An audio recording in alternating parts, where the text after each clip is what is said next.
अस्सलाम वालेकुम viewers, welcome to my channel rose health and beauty tips. कैसे हैं आप? उम्मीद करती हूँ कि अल्लाह के फजल करम से ठीक होंगे। व्यूवर्स, जैसा कि ईद उल अज़हा आने वाली है, जो कि हम मुसलमानों का एक मजहबी त्यौहार है। इस ईद पर हम जानवरों की कुर्बानी करते हैं और फिर इस गोश्त में से जो हिस्सा हमारा अपना होता है, इसको फ्रीज़र में स्टोर कर लेते हैं।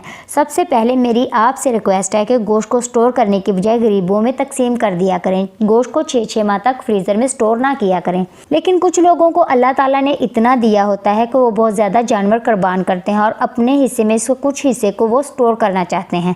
लेकिन 90% लोग गोश्त को स्टोर करते वक्त कुछ कॉमन गलतियां ज़रूर करते हैं, जिन गलतियों की वजह से खाने वाले की सेहत पर बहुत बुरे असरात मरतब होते हैं और गोश्त भी बहुत जल्दी ख़राब हो जाता है। तो आइए जल्दी से उन गलतियों के बारे में बात कर लेते हैं, ताकि इस ईद पर गोश्त को फ्रीज़ करते वक्त आप भी उन गलतियों को ना दोहराएं। सबसे बड़ी गलती ये है कि हम कुर्बानी के गोश्त को बगैर धोए फ्रीज़ कर लेते हैं।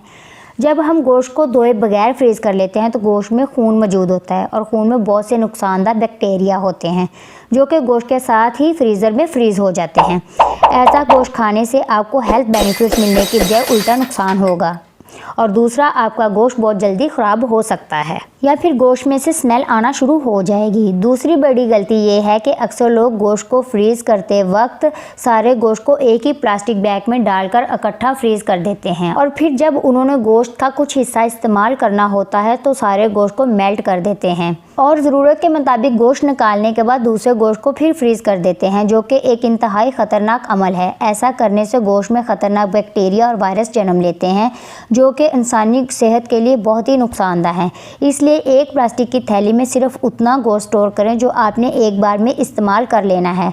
बस ये छोटी छोटी सी 2 गलतियाँ हैं जिनको आपने गोश्त स्टोर करते वक्त हरगिज़ नहीं करना, ताकि आप और आपके प्यारे बीमारियों से महफूज रह सकें और हेल्दी लाइफ को एंजॉय कर सकें।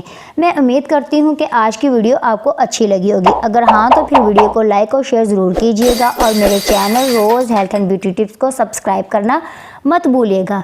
मैं आपसे वादा करती हूँ कि आपका सब्सक्राइब करना रायगा नहीं जाएगा, बल्कि आपको हमेशा कुछ ना कुछ नया देखने और सीखने को मिलेगा। फिर मिलेंगे इसी तरह की एक और मुफीद और इन्फॉर्मेटिव वीडियो के साथ। तब तक अल्लाह हाफिज़।